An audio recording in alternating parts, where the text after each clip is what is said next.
Good morning friends, welcome back to my channel Shri world. आप सबको मेरी तरफ से दुर्गा अष्टमी की हार्दिक शुभकामनाएं। आप सबको तो पता ही है कि आज अष्टमी है, इस वजह से आज सुबह उठ के मैं क्लीनिंग में लग गई हूँ, क्योंकि मैं ना हर साल अष्टमी को फास्ट करती हूँ। इसलिए ना मैं अपना सारा काम जल्दी जल्दी कंप्लीट कर ले रही हूँ, क्योंकि मुझे इसके बाद पूजा भी करना है और पूजा करने के बाद मुझे पढ़ाई भी करनी है।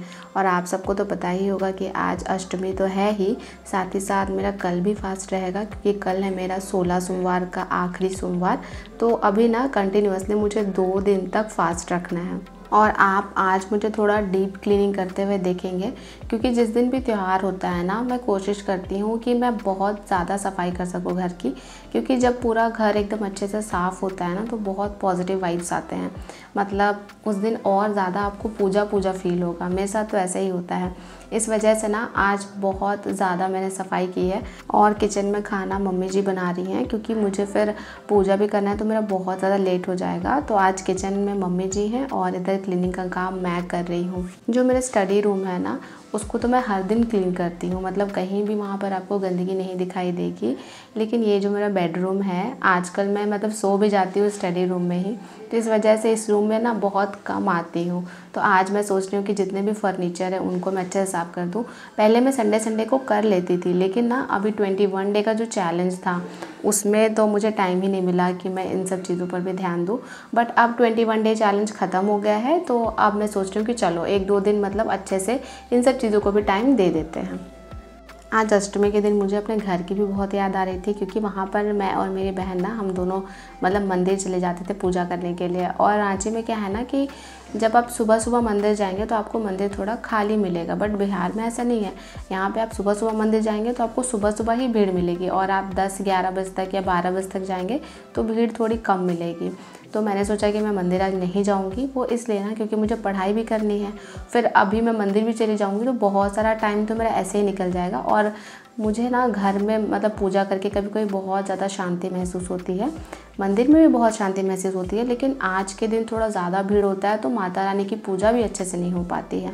मैं टाइम निकाल के किसी और दिन जाऊंगी, जिस दिन भी घूमने जाऊंगी उस दिन तो मैं दर्शन कर ही लूँगी, लेकिन आज मैं अपने घर में ही बहुत अच्छे से पूजा करना चाहती हूँ। सारा काम ख़त्म करने के बाद ना मैं ये डिसाइड कर रही थी कि मुझे कौन सी साड़ी पहननी है। और आपको पता है, पहले ना मैंने ये रेड वाली साड़ी चुनी थी, और इस रेड वाली साड़ी को ना मैंने 2 बार ट्राई किया पहनने का, बट ये अच्छे से बन नहीं रहा था, इसका प्लेट्स बहुत मुश्किल हो रही थी। तो फिर मैंने चेंज कर दिया और एंड में मैंने ये लाइट ब्लू वाली साड़ी मैंने पहन ली। अब मैं रेडी हो रही हूँ, और मेरे साथ कुछ ऐसा था ना कि पहले मैं क्या करती थी कि एग्ज़ाम की तैयारी कर रही हूँ तो फिर फेस्टिवल्स को बहुत ज़्यादा इग्नोर करती थी, अच्छे से सेलिब्रेट नहीं करती थी, अच्छे से रेडी नहीं होती थी। बट अब मैंने इस साल सोच लिया है कि जो भी फेस्टिवल्स आएंगे उनको मैं अच्छे से सेलिब्रेट करूँगी, क्योंकि पता है ये खुशियाँ सारे एस्पिरेंट्स जो हैं वो डिज़र्व करते हैं। और हम क्या करते हैं ना कि हमारे दिमाग में ऐसा होता है कि अरे दिवाली है तो इतना टाइम वेस्ट हो जाएगा। अल्टीमेटली टाइम हमारा वेस्ट होता ही है जितना होना होता है, और हम उसमें खुश भी नहीं रह पाते हैं, और बाद में फिर रिग्रेट भी फील करते हैं। तो उससे अच्छा है कि खुश रह के अच्छे से एंजॉय करके अपने टाइम को स्पेंड कीजिए। फाइनली मैं रेडी हो गई हूँ, और ये है मेरा आज का लुक। आप मुझे कमेंट करके बताइएगा कि मैं कैसी लग रही थी। और आज मैंने बीज मांग किया था और पूरी मांग में सिंदूर लगाया था, क्योंकि जब भी मैं कोई ऐसा खास त्यौहार करती हूँ ना, तो फिर अपने सिंदूरा से सिंदूर करती हूँ। और आपको तो पता ही है कि सिंदूरा वाला सिंदूर कैसा होता है, मतलब वो भखरा सिंदूर होता है, तो वो आपका फोरहेड पे लग ही नहीं पाएगा, उसको आपको मांग में ही भरना पड़ेगा। और ये है हमारी प्यारी सी दुर्गा माता, और इनको सबसे पहले ना मैं दूध से स्नान कराऊंगी और उसके बाद फिर पानी से स्नान कराऊंगी। और क्या ही बताओ, ये जो पूजा का प्रोसेस होता है ना, ओ माय गॉड, मतलब इतना अच्छा लगता है। और जब माता को मैंने एकदम सजा दिया ना अच्छे से, तो मुझे ऐसा फील हो रहा था कि माता हंस रही हैं, मतलब वो खुश हो गई हैं अंदर से, ऐसी फीलिंग आ रही थी उनको देख के। और देखिए कितनी प्यारी लग रही हैं। अच्छा, बहुत बार ये होता है ना कि बहुत लोग कंफ्यूज होते हैं कि पूजा कैसे करनी है, कौन से भगवान की पूजा कैसे करनी है, कौन से विधि को फॉलो करना है, कहीं भगवान नाराज़ ना हो जाए। लेकिन मैं आपको एक बात बता रही हूँ, भगवान ना हमसे कभी नाराज़ नहीं होते हैं। उनके अंदर सिर्फ दया है और प्यार है और ब्लेसिंग्स है हमारे लिए। उनके पास हमारे लिए गुस्सा नहीं है। आप खुद सोचिए, हम खुद गाते हैं तमेव माता च पिता तमेव। तो जो माता पिता होते हैं वो कभी भी, वो किसी भी कंडीशन में रहें, वो कभी नहीं जाएंगे कि मेरा जो अपना बच्चा है उसके साथ कुछ बुरा हो जाए। और ये बात ना मैंने ब्रह्मा कुमारीज़ के आश्रम में सीखी है और उसके बाद से मैं इस चीज़ पर इतना ज़्यादा बिलीव करती हूँ। और अब ना मैं मतलब डरती नहीं हूँ। मतलब पहले मैं भी डरती थी कि कहीं ऐसा करने से कुछ ये ना हो जाए, ये चीज़ फॉलो ना करूँ तो कहीं कुछ और ना हो जाए। लेकिन अब मैं बिल्कुल क्लियर हूँ क्योंकि मुझे पता है कि भगवान हमें सिर्फ़ और सिर्फ अपना प्यार देते हैं। हे फ्रेंड्स, सुबह के 11 बज गए हैं और मैंने सारा काम कंप्लीट कर लिया है, पूजा भी कर ली है और अब आ गई हूँ पढ़ाई करने के लिए। मतलब कुछ दिनों से तो मैं डीमोटिवेटेड थी, लेकिन जब अब पूजा करके आई हूँ ना, सारी शिकायत ख़त्म। मतलब मुझे लगता है कि भगवान में यही शक्ति होती है कि उनके सामने जब हम जाते हैं तो हमारी सारी शिकायतें ख़त्म हो जाती हैं, सारे कन्फ्यूजन दूर हो जाते हैं। मतलब हमारी नेगेटिविटी को ना एक तरह से भगवान अपने अंदर ले लेते हैं और अपनी पॉजिटिविटी से हम भर देते हैं। सेम माता रानी की पूजा करने के बाद मुझे यही लगा। मतलब पूजा करने से पहले तक तो मैं सोच रही थी कि मैं ये कहूँगी माता रानी को, लेकिन जब पूजा करने का जो प्रोसेस होता है ना, ओ माय गॉड, बहुत ऑसम होता है और इतनी पॉजिटिव फीलिंग आ रही है, मैं आपको क्या बताऊँ। बहुत ही ज़्यादा पॉजिटिव हो गई हूँ और अब मुझे कोई टेंशन नहीं है कि प्राइमरी में हमारा क्यों सिलेक्शन नहीं हुआ और ये सब, क्योंकि पता है मुझे कि हम सब माता रानी के बच्चे हैं और अगर उन्होंने हमें प्राइमरी से निकाला है तो हमारे लिए कुछ अच्छा ही सोच रखा होगा। तो मैं बहुत ज़्यादा पॉजिटिव फील कर रही हूँ और यही पॉजिटिविटी के साथ आज अपने स्टडी स्लॉट की शुरुआत कर रही हूँ। तो चलिए, अब मैं अपने फर्स्ट स्टडी स्लॉट की शुरुआत कर रही हूँ और फर्स्ट स्टडी स्लॉट में मैं पढ़ूँगी फिज़िक्स।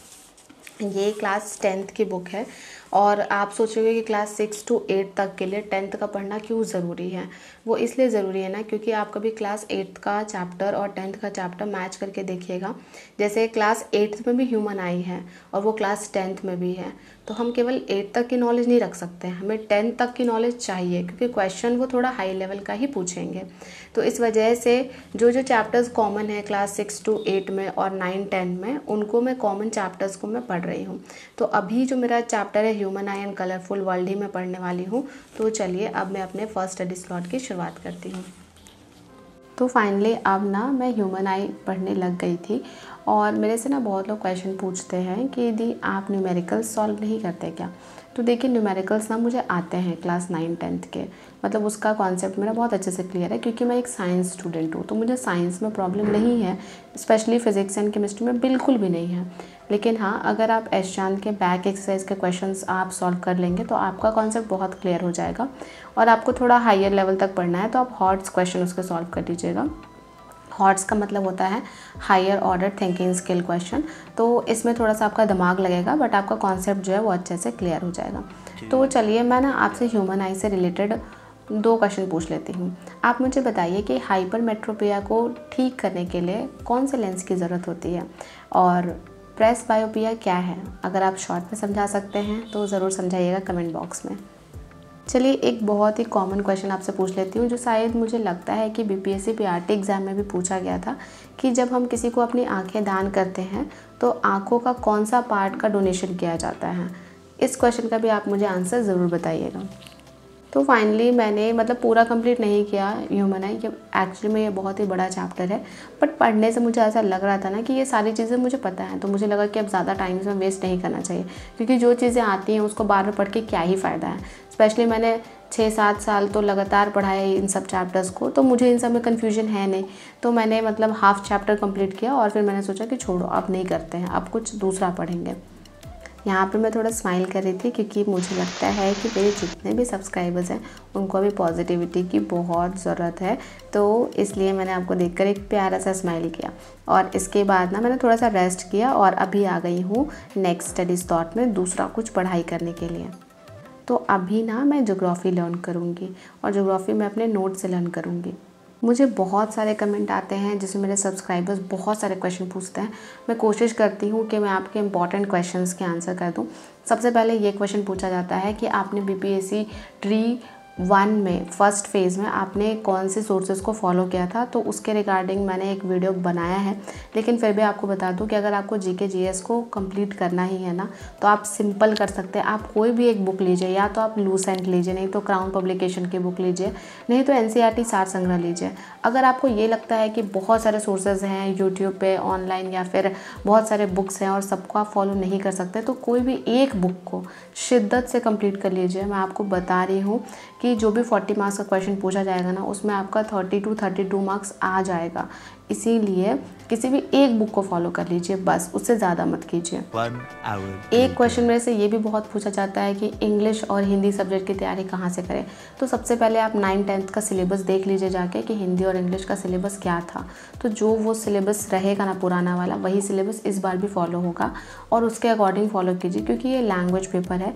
तो लैंग्वेज पेपर का मुझे आइडिया नहीं है। अगर आप एसएसटी का या फिर साइंस का पूछेंगे तो वो मैं आपको बता दूंगी, बट लैंग्वेज पेपर में मैं आपको क्या बताऊं, क्योंकि इसमें ना बहुत सारे नॉवेल्स पढ़ने होते हैं, बहुत सारे राइटर्स को पढ़ना होता है। तो एक बार आप पुराना सिलेबस 9-10 का देख लीजिए, और 6 to 8 का तभी पता चलेगा जब नोटिफिकेशन आ जाएगा। एक क्वेश्चन ये पूछा जाता है कि सीटेट दिसंबर अपियरिंग वालों को लिया जाएगा या नहीं। ये भी देखिए सीधे सीधे बात है, नोटिफिकेशन के बाद ही पता चलेगा कि वो सीटेट दिसंबर वालों को रख रहे हैं या नहीं। एक क्वेश्चन ये भी पूछा जाता है कि ओबीसी फीमेल हूँ, अदर स्टेट से हूँ, तो बिहार में सीटेट में कितना मार्क्स होना चाहिए। तो मुझे लगता है कि आपको मेरे हिसाब से जनरल कैटेगरी में काउंट करेंगे तो आपका 90 मार्क्स होना चाहिए। लेकिन फिर भी देखिए बिहार सरकार बहुत चीज़ों में छूट देती है, तो आप देख लीजिएगा नोटिफिकेशन जब आएगा तभी, क्योंकि ये सारे सवालों के जवाब मैं आपको गलत सलत नहीं बता सकती हूँ। बहुत सारी चीज़ें नोटिफिकेशन आने के बाद ही क्लियर होंगी। इसके बाद मैं अपने 3rd स्टडी स्लॉट में आ गई थी और अभी मैं पढ़ूँगी मैथ्स। और मैथ्स में मेरा आज का जो टॉपिक था वो था ज्योमेट्री, और ये मैं प्लेटफॉर्म कोचिंग से पढ़ रही हूँ क्लास 9-10th के लिए। और 9-10th में अगर आप पूछेंगे कि टीचर्स मैथ्स कैसा पढ़ाते हैं, तो मैथ्स अच्छा पढ़ाते हैं। लेकिन और आप बहुत लोग पूछते हैं कि आप फिज़िक्स वाला के बैच का रिव्यू दीजिए या फिर कोई और बैच का। तो देखिए उनके बैच से मैंने कभी पढ़ा नहीं है, मैंने जिनसे पढ़ा है उनका मैंने रिव्यू आपको प्रोवाइड किया है। बाकी मैंने किसी टीचर से अगर नहीं पढ़ा तो उनका रिव्यू मैं आपको कैसे दे पाऊँगी। और आपको तो पता ही है कि मैंने 21 डेज़ का चैलेंज लिया था अपने एनसीईआरटीज़ को कंप्लीट करने के लिए, और साथ ही साथ अपने वेट लॉस के लिए। तो वेट लॉस के लिए मैंने क्या क्या किया है वो मैं आपसे ट्रूली शेयर करूँगी, और मेरा कितना वेट लॉस हुआ है मैं आपको ये भी बताऊँगी। सबसे पहले ये जान लीजिए कि 21 डेज़ तक मैंने सोचा था कि मैं एक्सरसाइज करूँगी और साथ साथ में डाइट भी फॉलो करूँगी, मतलब अपने हेल्थ पर ध्यान दूँगी। लेकिन ये रेगुलरली पूरा 21 डेज़ तक मैं नहीं कर पाई थी। एक्सरसाइज में ये होता है कि आप फर्स्ट डे करेंगे तो आपका नेक्स्ट डे बॉडी पेन होगा, तो उस दिन आपको रिलैक्स करना पड़ेगा। तो शुरुआत में तो मैंने 1 वीक मतलब थोड़ा स्किप कर करके एक्सरसाइज किया। फिर जब मेरी आदत बन गई ना, तो फिर एंड के जो 14 डेज़ थे उसमें मैंने बहुत ही ज़्यादा अच्छे से एक्सरसाइज किया। ये थी एक्सरसाइज की बात। और अगर मैं बात करूँ कि डाइट क्या फ़ॉलो किया, तो देखिए मैंने डाइट बहुत ज़्यादा फॉलो नहीं किया, ऐसे कि तीनों टाइम में कुछ अलग अलग खा रही हूँ या फिर कुछ ऐसा हर दिन हेल्दी ड्रिंक पी रही हूँ, ऐसा मैंने नहीं किया। मैंने सिर्फ एक चीज़ फ़िक्स किया कि मैंने अपने खाने के टाइमिंग को फ़िक्स कर लिया कि मुझे इतने बजे सुबह खाना है, दोपहर में इतने बजे खाना और शाम में इतने बजे खाना है। और ये बहुत ज़्यादा इम्पॉर्टेंट है। अगर आप घर का बना हुआ खाना भी रोटी सब्ज़ी दाल चावल खाते हैं, लेकिन अपने पेट को एक डिसिप्लिन में लाते हैं कि इस टाइम पे ही आपको खाना है, तो वो डिसिप्लिन फॉलो करने से भी आपका वेट लॉस होगा। चलिए अभी मैं आपको वेट करके दिखाती हूँ कि मेरा वेट कितना है।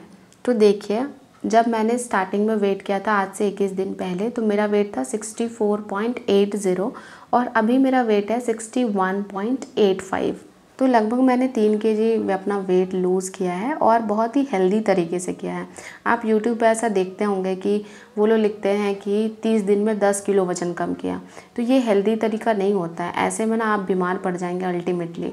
तो इसीलिए अगर मान लीजिए आप चाय पी रहे हैं और अचानक से अपनी बॉडी को एकदम शुगर नहीं देंगे, तो फिर पता है क्या होगा, आप बीमार पड़ जाएंगे। तो हर अच्छी चीज़ को फॉलो करके आपको वेट लॉस करना है। देखिए अभी भी मैं चाय पी रही हूँ, मतलब चाय को मैंने ऐसा नहीं कि एकदम इग्नोर कर दिया या चीनी बिल्कुल भी नहीं खाया।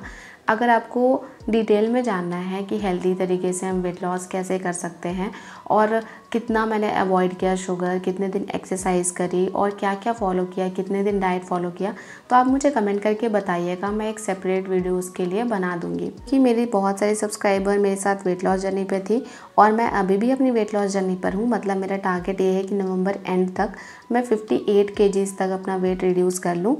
तो बस आज के ब्लॉग में इतना ही। अगर आज का ब्लॉग अच्छा लगा हो तो लाइक, सब्सक्राइब एंड शेयर।